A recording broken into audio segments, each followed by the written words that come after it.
ఉన్న కుటుంబాల్లో కొన్ని అలజడులు వస్తూ ఉంటాయి. ఆ అలజడి ఎప్పుడైతే వచ్చిందో అక్కడ గొడవలు నెగుతూ ఉంటాయి. కాబట్టి ఇక్కడ మార్త మరియల యొక్క కుటుంబంలో కూడా ఈ యొక్క మార్త ద్వారా ఏమైంది, అక్కడ ఎంతో విచారము, ఎంతో బాధలు వాళ్ళందరూ కూడా వెళ్ళిపోయారు. కాబట్టి అక్కడ డేక్షలు పగిలిపోయినాయి. కాబట్టి యేసుక్రీస్తు వారిని నిందించేసింది.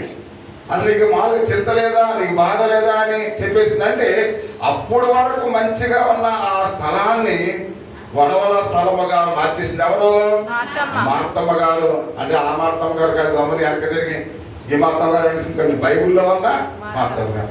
అంటే ఇట్లాంటి యొక్క పరిస్థితిలో ఉన్న విషయానికి మనం చూస్తున్నాం. ప్రియ సహోదరి సహోదరా, ఆ ఇంట్లో ఉన్న సాధారణమైన పరిస్థితి అదానికి అసాధారణమైన స్థితిని నెలకొన్నట్లుగా మనం చూస్తున్నాం. ఇక్కడ మార్త కూడా మంచి వాతావరణంలో తన అసహనంతో అసాధారణమైన విషయాన్ని స్థితిని నెలకొన్నట్లుగా ప్రయత్నించినట్లుగా మనం చూస్తున్నాం. ప్రియమైన వాళ్ళ, ఎందుకంటే మొదట దేవునికి, తర్వాత మన పొరుగు వారికి, తర్వాత మనకు ప్రాధాన్యత ఇవ్వాలి. మనం ఏం చేయాలి? మొదట దేవునికి ప్రాధాన్యత ఇవ్వాలి, తర్వాత మన పొరుగు వారికి ప్రాధాన్యత ఇవ్వాలి, తర్వాత మనకు ప్రాధాన్యత తీసుకోవాలి. కానీ మన పాప స్వభావాన్ని బట్టి మనం ఏం చేస్తాం? మొదటి ప్రాధాన్యత మనం తీసుకుంటాం, తర్వాత మన పొరుగు వారిని చూస్తాం, తర్వాత లాస్ట్లో దేవునికి ఇస్తాం. అంటే ఇక్కడ ప్రతి విషయంలో కూడా మనం మొదటి ప్రాధాన్యత దేవునికి ఇవ్వాలి. కానీ ఇక్కడ మొదటి ప్రాధాన్యత మార్త దేవునికి ఇచ్చిందా? దేవునికి ఇవ్వలేదు. అందుకని ఇక్కడ అనేకమైన సమస్యలతో అక్కడ నిండుకున్నది అనే విషయానికి మనం చూస్తున్నాం. ప్రియా సహోదరి సహోదరు, అంటే ఇక్కడ మార్త ప్రాధాన్యత మొదటి, తర్వాత మరియా, తర్వాత యేసు ప్రాముఖ్యము కాదని ఆమె మార్త అనుకున్నట్లుగా మనం చూస్తున్నాం. ప్రియమైన వాళ్ళ, అందుకనే ప్రాముఖ్యము కాని దానికి మార్త ఏం చేసింది? ప్రాధాన్యత ఇచ్చినట్లుగా మనం చూస్తూ ఉన్నాం. ప్రాముఖ్యము కాని దానికి మార్త ప్రాధాన్యత ఇచ్చిందని మనం చూస్తూ ఉన్నాం. అంటే మనము కూడా చాలా సార్లు ప్రాముఖ్యము కాని వాటికి మనం ఏం చేస్తుంటాం? ప్రాధాన్యత ఇస్తూ ఉంటాం. నిజంగా ఈరోజు 9 గంటలకు మనకి ఏది ప్రాధాన్యత? దేవుని ప్రార్థన ప్రాధాన్యత.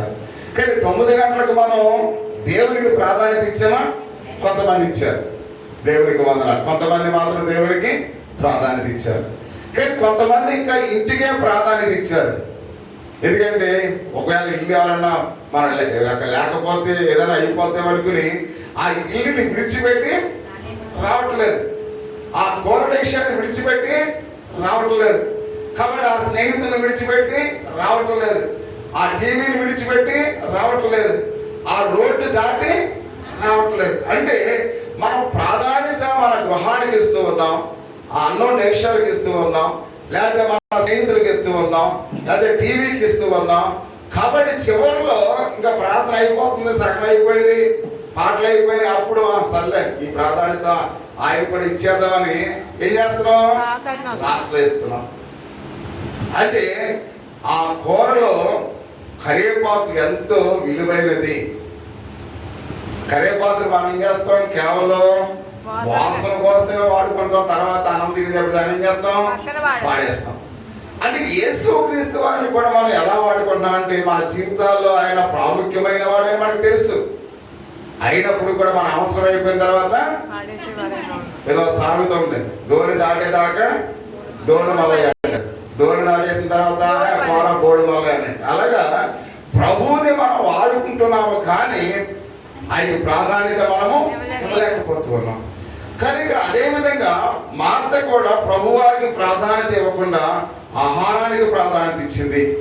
కాబట్టి తన యొక్క జీవితంలో అక్కడున్న మంచి వాతావరణాన్ని చెడగొట్టి అక్కడ ఆ ప్రాంతం అంతా కూడా కలుషితం చేసినట్లుగా పరిశుద్ధ గ్రంథంలో అయితే మనం చూస్తూ ఉన్నాం. అంటే ఇక్కడ నిజానికి మనము కూడా మొదట దేవునికి ఇవ్వాలి, తర్వాత మన పొరుగు వారికి ఇవ్వాలి, తర్వాత మనకి ఇవ్వాలి. అంటే ప్రియ సహోదరి సోదర, కానీ మన పాప స్వభావం ఎప్పుడు కూడా ఎవరికి ప్రాధాన్యత ఇస్తుంది? మనకే ప్రాధాన్యత ఇస్తుంది. మనం లేట్గా వచ్చామంటే ఎవరి గురించి లేట్గా వచ్చాం? మన గురించి మనం లేట్గా వచ్చాం. మీకు అర్థమవుతుందా? మన ప్రార్థనకి లేట్గా వచ్చామంటే అర్థం ఏంటి? మన గురించి మనం లేట్గా వచ్చాం.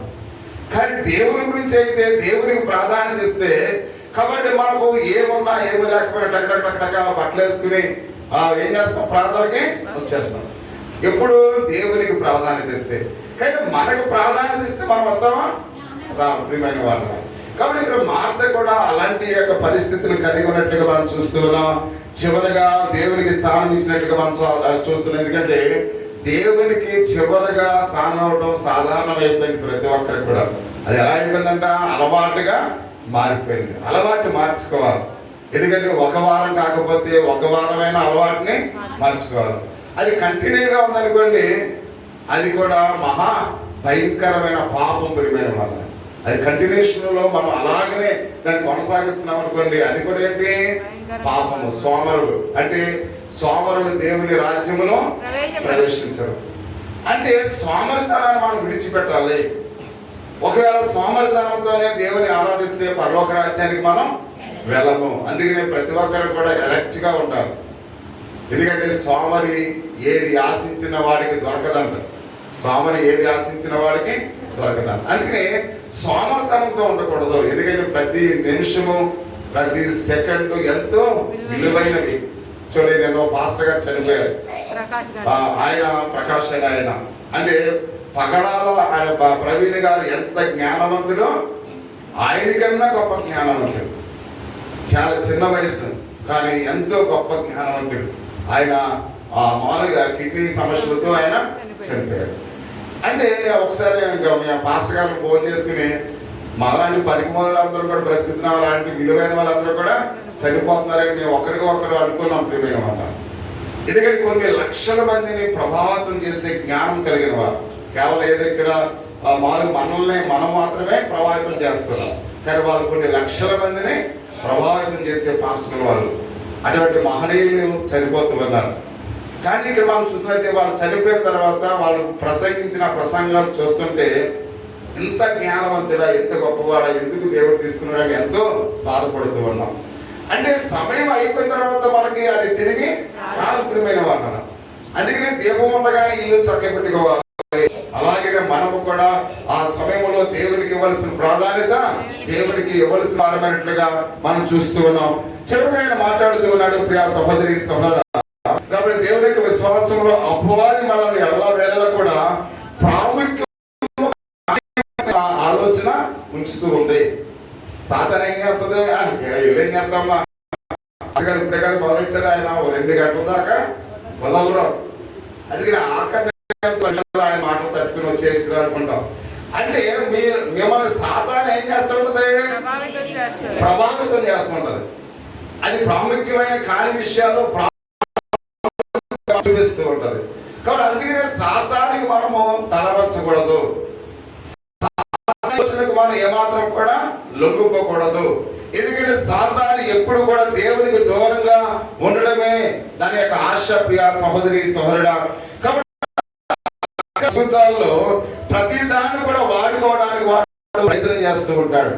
సాతాను ఎప్పుడు కూడా మన జీవితాన్ని అక్రమైన మార్గంలో వాడుకోవడానికి ప్రయత్నం చేస్తూ ఉంటాడు.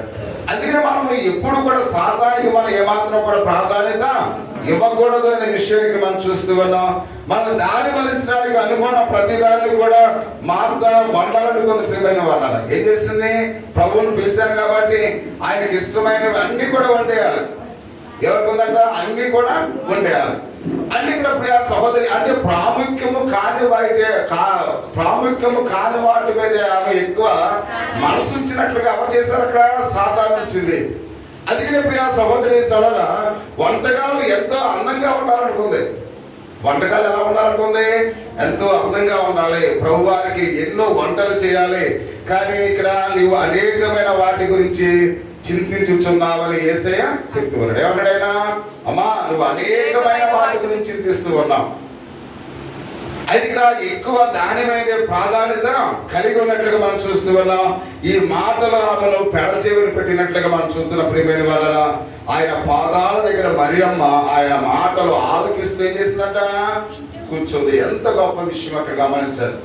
కానీ యేసు క్రీస్తు వారిని ఆహ్వానించిన ఆ కుటుంబంలో మార్తమ్మ గారు అయితే ఏం చేసిందంట, యేసు క్రీస్తు యొక్క పాదాల దగ్గర కూర్చున్నట్లుగా మనం చూస్తూ ఉన్నాం. ఈ ఇద్దరు అక్క చెల్లెల మధ్య ఎంత వ్యత్యాసం ఉందో కదా ఒకసారి గమనించండి. వాళ్ళు ఇద్దరు అక్క చెల్లెలే, కానీ వాళ్ళ యొక్క మనస్తత్వాలు మాత్రము వేరువేరుగా ఉన్నాయి, వాళ్ళ ఆలోచనలు వేరువేరుగా ఉన్నాయి అనే విషయానికి మనం చూస్తూ ఉన్నాం. మార్త వంటగదిలో డిస్ట్రాక్ట్ అయిపోయి ఎంతగానో చేయడానికి కాకుండా ఆమె ఎంతో చింతించినట్లుగా అప్సెట్ అయిపోయింది ప్రియమైన మాట. కాబట్టి ఆమె ఎంతగానో బాధపడిపోయినట్లుగా పరిశుద్ధ గ్రంథంలో మనం చూస్తూ ఉన్నాం. అలాగే ఆమె ఉన్న వేరే గదిలో ఇక్కడ మనం చూస్తూ ఉన్నాం, గబగబా వచ్చి మనందరినీ కూడా సిగ్గుపడేట్లుగా చేసింది. ఏం చేసింది అక్కడ? మరియమ్మ గారి గదిలోకి వచ్చి ఏం చేసింది? అందరూ కూడా సిగ్గుపడేట్లుగా ప్రభువునే ప్రశ్నించి అక్కడ మరియమ్మ గారిని ఎంతో నిందించినట్లుగా ఆమె మాట్లాడినట్లుగా మనం చూస్తాం. అంటే కొన్ని సందర్భాల్లో కూడా మనము కూడా మన యొక్క చింతలో, మన బాధలో ఏం మాట్లాడతాం కొన్ని సందర్భాల్లో మనకు కూడా తెలియదు.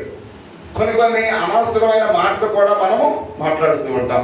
అంత మాత్రమే కాకుండా కానీ ఇక్కడ యేసుక్రీస్తు వారికి ఎంతో విధేయత చూపించిన, యేసు పాదాల దగ్గర కూర్చుని ఆయన మాటలు వింటున్నట్లుగా మనం చూస్తున్నాం. ఖచ్చితంగా యేసు